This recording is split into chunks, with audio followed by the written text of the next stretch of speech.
Everyone, good evening. एक बार फिर से वेलकम है आपका टीच मी क्लाउड के यूट्यूब चैनल पे। Guys, I am Manjeet Rawat, your online instructor.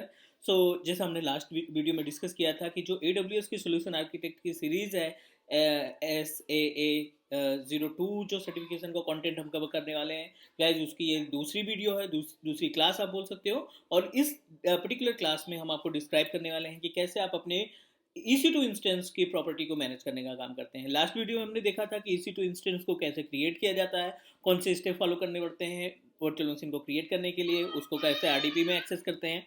But आज हम जो डिस्कस करने वाले हैं, अभी जो हम डिस्कस करने वाले हैं, वो बेसिकली अपना एजेंडा है कि हम इसके अंदर जो प्रॉपर्टीज़ है, जो ऑप्शंस आपको दिखाई पड़ रहे हैं स्क्रीन पे, like as a detail, security, networking, storage, इनके सब के बारे में डिस्कस करेंगे और देखेंगे कि कैसे हम अपनी वर्चुअल मशीन को मैनेज कर सकते हैं। तो चलिए स्टार्ट करते हैं अपना practical. So basically before start the practical, अगर आप फर्स्ट टाइम यूट्यूब चैनल पे विजिट किए हैं या पहली बार वीडियो देख रहे हैं रैंडमली ऐसे, तो आप चैनल को सब्सक्राइब कर दीजिए, क्योंकि अगर आप चैनल को सब्सक्राइब करते हैं तो आपको नोटिफिकेशन मिलता है लेटेस्ट वीडियो का। प्लस आप मल्टीपल टेक्नोलॉजीज़ की वीडियो हमारी प्लेलिस्ट में जाकर के सर्च कर सकते हैं, देख सकते हैं, लाइक है Amazon web services, VMware virtualisation, Microsoft Azure के आर्किटेक्ट और एडमिन सीरीज दोनों की प्लेलिस्ट अवेलेबल है। तो यू कैन चेक, आप देख सकते हो एक बारी। बट अभी के लिए हम डिस्कस करने वाले हैं अपने EC2 डैशबोर्ड के अंदर के जो इंस्टेंस पार्ट है, उस इंस्टेंस की प्रॉपर्टीज के बारे में, उसकी एडिटिंग करते हैं और एडिटिंग में देखते हैं कौन कौन से ऑप्शन हमें देखने को मिलते हैं। सो गाइज, ये अपने पास EC2 डैशबोर्ड है। हमने अमेजॉन aws.amazon.com ओपन किया है और अमेजॉन के पोर्टल पे हमने सबसे पहले अपने EC2 इंस्टेंस पे क्लिक किया और EC2 इंस्टेंस के डैशबोर्ड पे मल्टीपल ऑप्शन यहाँ पे दिखाई पड़ रहे हैं, जैसे running instance, dedicated host, volume, key pairs, elastic IP, snapshot, load balancer और अपने पास सिक्योरिटी ग्रुप।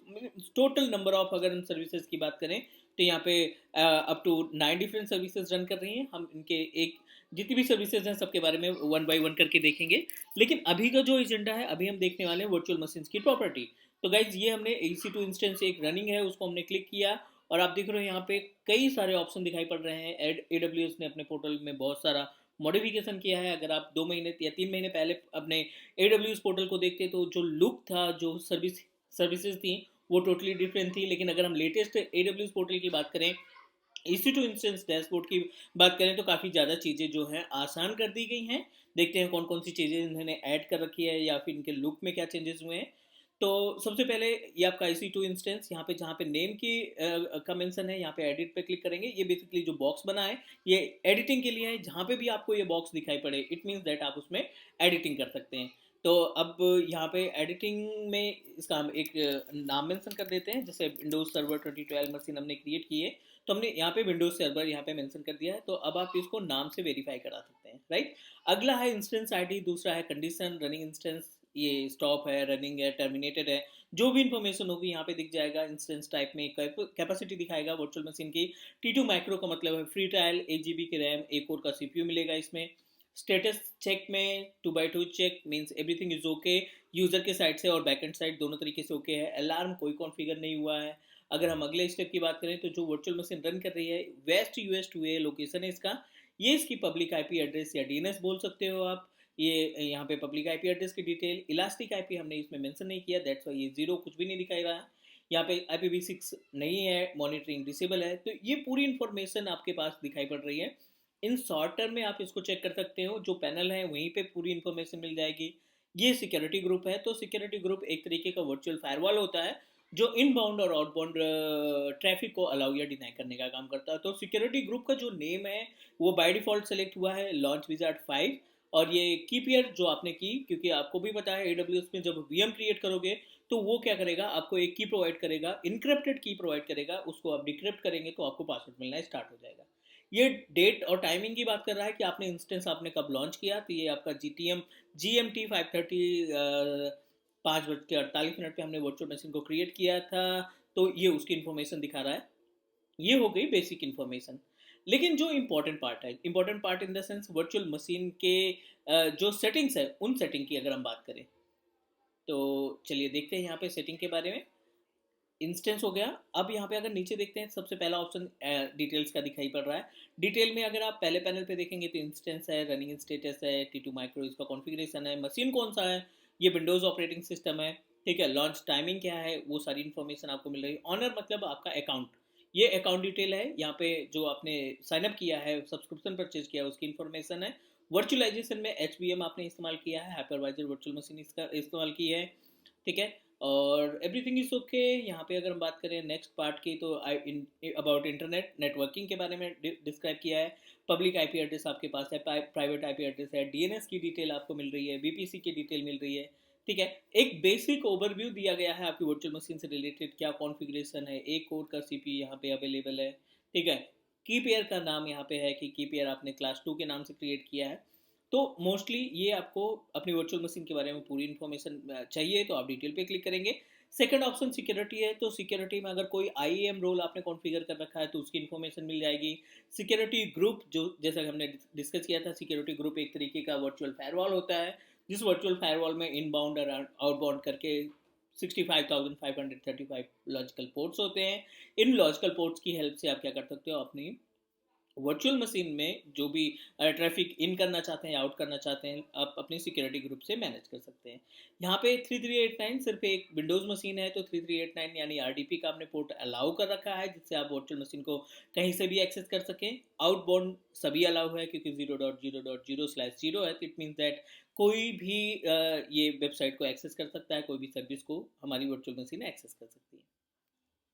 अगला नेटवर्किंग की बात करें, तो ये सेपरेट एक पैनल दे दिया गया है नेटवर्किंग में, जिसमें आप पब्लिक आईपी एड्रेस और private IP address, VPC, subnets, सबकी इन्फॉर्मेशन को चेक कर सकते हो। गाइज अगला स्टेप है स्टोरेज। तो टोटल आपके पास जो एक स्टोरेज है वो सिंगल स्टोरेज लगा है, DEVSDA1। तो ये EBS है, इलास्टिक ब्लॉब स्टोरेज है। कंडीशन अगर हम बात करें तो ये आपका ऑपरेटिंग सिस्टम कंटेन करके रखा है। 30 गीग इसकी कैपेसिटी है, अटैच दिखाई पड़ रहा है, इनक्रप्टेड नहीं है। KMS तभी आता जब आप इसको इनक्रिप्ट करते हैं। तो ये स्टोरेज की इंफॉर्मेशन हो गई। स्टेटस की बात करें तो एवरीथिंग इज ओके।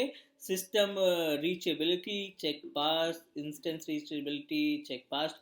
गाइज यहाँ पे देखो आप 2x2 चेक आ रहा है, तो ये वही दोनों चेक हैं, system reachability and instance reachability. मतलब दोनों तरीके से जो आपका जो कंडीशन है, means you are ready to access your instance.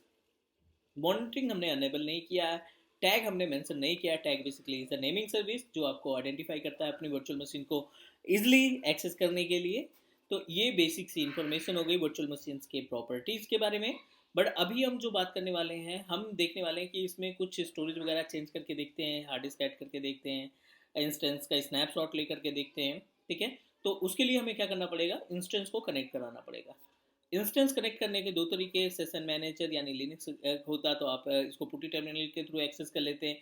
हम यहाँ पे विंडोज़ मशीन क्रिएट किए हैं, तो आप क्या करोगे, आरडीपी क्लाइंट पे क्लिक करोगे, डाउनलोड रिमोट डेस्कटॉप फाइल, यहाँ पे क्लिक करने से एक रिमोट फाइल डाउनलोड हो जाएगी। अगर आप विंडोज़ इस्तेमाल करते हैं तो आप डायरेक्टली ऐसे कर सकते हैं। मैक ऑपरेटिंग सिस्टम है तो आप थर्ड पार्टी टूल का इस्तेमाल कर सकते हो। गेट पासवर्ड पे जाओ, आप गेट पासवर्ड पे जो भी कीज़ है, की का नाम आपको हाईलाइट हो जाएगा, क्लास 2 के नाम से हमने की बनाई थी। ब्राउज पे जाओ, और जो भी जहाँ पे भी आपने कीज़ को रखा है, लाइक डाउनलोड में है, डेस्कटॉप में है, जहाँ पे भी आपने रखा है ना, वहाँ से आप इसको सर्च करा लेंगे। तो हमने क्लास 2 के नाम से बनाया था, यहाँ पे क्लास 2 हमने सक्सेसफुली सेलेक्ट किया। ये इसका इनक्रिप्टेड फॉर्मेट है, आप इसको डिक्रिप्ट करो। डिक्रिप्ट करने के बाद कॉपी कर लो इस पासवर्ड को, और जो भी आपका आरडीपी का टूल है, उस आरडीपी के टूल में जाकर के इसको पेस्ट करेंगे ताकि आप इसको कनेक्ट करा सकें। हमने इसको पेस्ट किया, और now we need to double click, जिससे ये कनेक्ट हो जाएगा आपकी वर्चुअल मशीन के साथ, जो भी वीएम हमने क्रिएट कर रखी है अपने AWS पोर्टल पे। चलिए गाइज, उम्मीद है यहाँ तक में कोई दिक्कत नहीं होगी। ये सारी जो सेटिंग्स है वो ऑलरेडी हम कर चुके हैं। बट अभी जो एजेंडा है यहाँ पे, आगे जो स्टेप की बात करें, तो आगे स्टेप में हम क्या परफॉर्म करने वाले हैं। आगे के स्टेप में हम परफॉर्म करने वाले हैं कि कैसे अपनी इस वर्चुअल मशीन को मॉडिफाई करते हैं। इसमें हार्ड डिस्क अटैच करके देखेंगे, इसमें अपने स्नैपशॉट को कॉन्फ़िगर करके देखेंगे। तो ये दोनों टॉपिक आज हम कवर करने वाले हैं इस पर्टिकुलर वीडियो में। तो जैसा कि ये क्लास 2 है, तो डे 2 में आई थिंक इट्स इनफ, यहाँ तक के लिए इनफ है। धीरे धीरे हम स्टेप बढ़ाएंगे ताकि आपको जो चीज़ें हैं, जो एक सर्टिफिकेशन की प्रिपरेशन कर रहे हो, उसमें कोई कन्फ्यूजन ना आए, कोई गैप ना आए, सारी चीज़ें स्मूथ तरीके से रन होती रहें। तो फटाफट इसको एक्सेस कर लेते हैं, आरडीपी एक्सेस कर लेते हैं, और फिर इसमें हम हार्ड डिस्क वगैरह को कनेक्ट करके देखते हैं कि कैसे हम हार्ड डिस्क को अटैच करते हैं, रिमूव करते हैं, स्नैपशॉट कॉन्फ़िगर करते हैं, वो सभी प्रोसेस चेक करते हैं। चलिए, ये सक्सेसफुली हमने सर्वर 2012 को एक्सेस कर लिया। ये आरडीपी है उसका, जो वर्चुअल मशीन आपने अभी रिसेंटली क्रिएट की है। गाइस इसको अगर हम इसमें डिस्क mgmt.msc करें तो ये हमारे हार्ड डिस्क की इन्फॉर्मेशन को बता देगा कि कितने नंबर ऑफ हार्ड डिस्क आपके वर्चुअल मशीन में करंटली लगी है और उसकी कैपेसिटी क्या है। तो यहाँ पे हमने इसको ओपन किया, 30 GB की हार्ड डिस्क यहाँ पे कनेक्टेड है जो कि ओएस कंटेंट का रखा है। हम यहाँ पे एक हार्ड डिस्क और अटैच करना चाहते हैं, डिस्क 0 है, डिस्क 1 हम यहाँ पे अटैच करना चाहते हैं।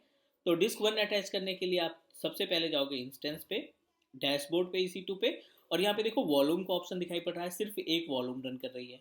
तो वॉल्यूम पे आप क्लिक करोगे, जो वॉल्यूम आपकी रन कर रही है कि जिस लोकेशन पे रन कर रही है, जैसे ये है US ईस्ट 2A, तो US वेस्ट 2A के में आपको क्या करना है, क्रिएट वॉल्यूम पे क्लिक करना है एंड हाउ मच, कितना स्पेस आप देना चाहते हैं। लाइक हमने यहाँ पे 15 GB से प्रोसीड कर दिया।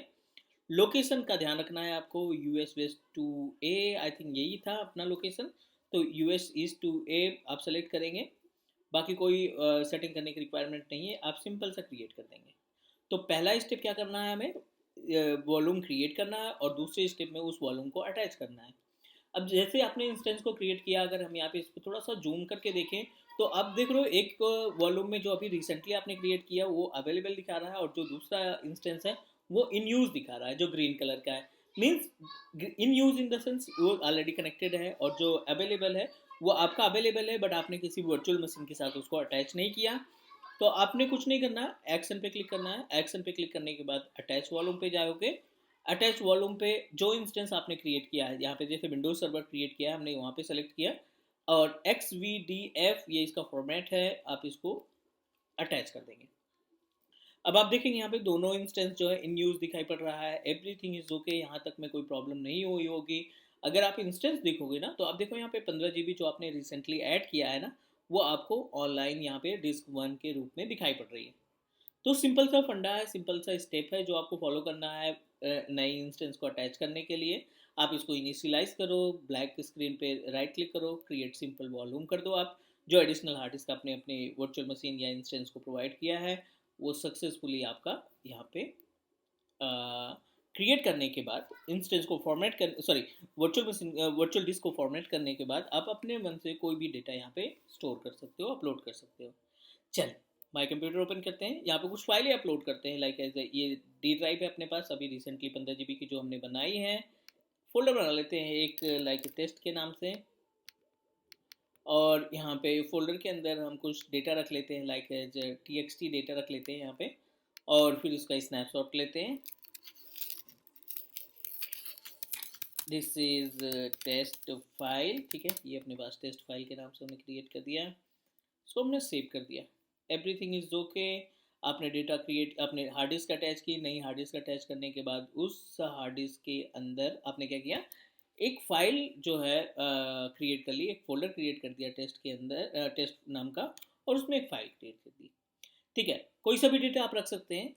अगला, अब how to protect our data. तो how to protect our data in the sense कि आप अपने इंस्टेंस में जो हार्ड डिस्क लगी है ना, उसका स्नैपशॉट क्रिएट करना चाहते हैं।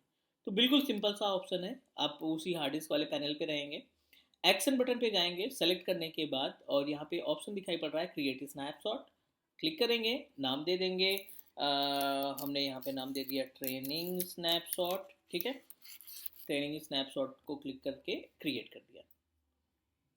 चलिए क्लोज करिए इसको। अब स्नैपशॉट क्रिएट होना स्टार्ट हो गया होगा। चेक कैसे करना है, EC2 डैशबोर्ड पे जाओ, और यहाँ पे देखो स्नैपशॉट एक आपका इन प्रोग्रेस है, मतलब पेंडिंग तो दिखाई पड़ रहा है बट 10% ये इन प्रोग्रेस है। चलिए थोड़ा सा रिफ्रेश करते हैं, ये थोड़ा सा टाइम लेगा, ये मे बी 40 से 50 सेकेंड का टाइम लेगा, डिपेंड करता है कि हार्ड डिस्क की साइज़ क्या है और उसमें नंबर ऑफ डेटा कितना है, कैपेसिटी कितना है, उसमें कितना डेटा आपने अपलोड कर रखा है। तो जैसे ही हमारा 15 GB का स्नैपशॉट बन के तैयार होता है, प्रॉपर तरीके से रन करता है, हम लोग के क्या करना है, अपनी जो एग्जिस्टिंग हार्ड डिस्क है उसमें कोई प्रॉब्लम आ गई, डिलीट हो गई, या आप उसमें से डेटा नहीं एक्सेस कर पा रहे हैं, तो उस केस के लिए आप अपने इस स्नैपशॉट का इस्तेमाल करेंगे, और इस स्नैपशॉट को अपनी वर्चुअल मशीन्स में अगेन कनेक्ट करेंगे। कनेक्ट कराने के बाद आप उसको फिर से इस्तेमाल करना चालू कर देंगे। चलिए कंप्लीटेड, ये सक्सेसफुली कंप्लीटेड हो गया स्नैपशॉट। अगला पार्ट हम देखते हैं, फिर से वॉल्यूम में चलो, और वॉल्यूम में जाने के बाद जो 15 GB आपने अटैच किया था ना, उसको आप यहाँ से डी अटैच करने के बाद डिलीट भी कर सकते हो। ठीक है, एक्सीडेंटली ये डिलीट हो गया है या आपने डेटा डिलीट कर दिया, दोनों के केस में अगर हार्ड डिस्क नहीं डैमेज होती तो अगर आप डेटा केवल डिलीट करके देखना चाहते हैं तो उस केस में भी हो जाएगा। और अब यहाँ पे आप इसको वॉल्यूम को भी डिलीट कर दो, और जैसे हम वॉल्यूम को डिलीट करते हैं आप देखोगे कि जो इंस्टेंस आपने हार्ड डिस्क जिसमें अटैच किया था ना, वो हार्ड डिस्क यहाँ से रिमूव हो चुकी है। तो हार्ड डिस्क जाने का मतलब है डेटा तो रहेगा ही नहीं, क्योंकि डेटा हमारा हार्ड डिस्क में था। बट अच्छी बात यह है कि हमने उस वर्चुअल डिस्क का स्नैपशॉट कॉन्फ़िगर कर रखा था। तो आप स्नैपशॉट वाले पैनल पे जाओगे, एक्शन पे क्लिक करोगे और क्रिएट वॉल्यूम। तो इस बार हम क्या कर रहे हैं, वॉल्यूम तो क्रिएट कर रहे हैं लेकिन किसके थ्रू, नई वॉल्यूम नहीं क्रिएट कर रहे हैं, स्नैपशॉट के जरिए हम वॉल्यूम को क्रिएट कर रहे हैं। तो आप वॉल्यूम क्रिएट कर दिए, और अब स्नैपशॉट से आप n number of volume create कर सकते हैं। तो गाइज अगर आप कोई डेटा है जो मल्टीपल वर्चुअल मशीन में अटैच करना चाहते हैं तो उसके लिए भी हमारा जो स्नैपशॉट है वो हमारी हेल्प करता है। आप सेलेक्ट करिए फिर से पुराना ऑप्शन, एक्शन पे चाहिए और इसको अटैच कर दीजिए। एज इट इज़ जो आपकी वॉल्यूम थी, एज इट इज़ जो आपका डेटा था, उस वॉल्यूम उस वर्चुअल मशीन के साथ फिर से हाईलाइट करना स्टार्ट कर देगा, क्योंकि आपने जो हार्ड डिस्क जोड़ी है वो कहाँ से जोड़ी है, स्नैपशॉट से। तो गाइज ये था कॉन्सेप्ट अपने पास, ये पहला कॉन्सेप्ट था, कॉमन था लेकिन इंपॉर्टेंट है। हर लगभग अगर आप एज ए सिस्टम एडमिन काम कर रहे हैं, एज्यूर एडमिनिस्ट्रेट AWS एडमिन काम कर रहे हैं, या एज AWS आर्किटेक्ट काम कर रहे हैं, तो कभी ना कभी कहीं ना कहीं ये टास्क हमारा कॉमन रहता है जो हमें परफॉर्म करना पड़ता है क्लाइंट्स के लिए। तो गाइज उम्मीद है ये सभी स्टेप आपको पूरी तरीके से समझ में आ गए होंगे। फिर भी अगर लगता है आपको कोई डाउट है या क्वेश्चन है तो आप कमेंट करिए, ओपन है कमेंट। आप इसमें सजेशन देना है सजेशन दे सकते हैं, या कोई चीज़ आपको नहीं समझ में आई तो उसके लिए भी आप कमेंट कर सकते हैं। डेफिनेटली हम कमेंट का रिप्लाई करेंगे और आपकी प्रॉब्लम को सॉल्व करने की कोशिश करेंगे। चलिए आज की क्लास के लिए इतना, कल की क्लास में हम मिलेंगे और बातें करेंगे और भी अपने AWS सोल्यूशन आर्किटेक्ट के सर्टिफिकेशन से रिलेटेड और उसमें प्रिपेयर करेंगे। चलिए गाइस, अभी के लिए इतना, टेक केयर, बाय बाय।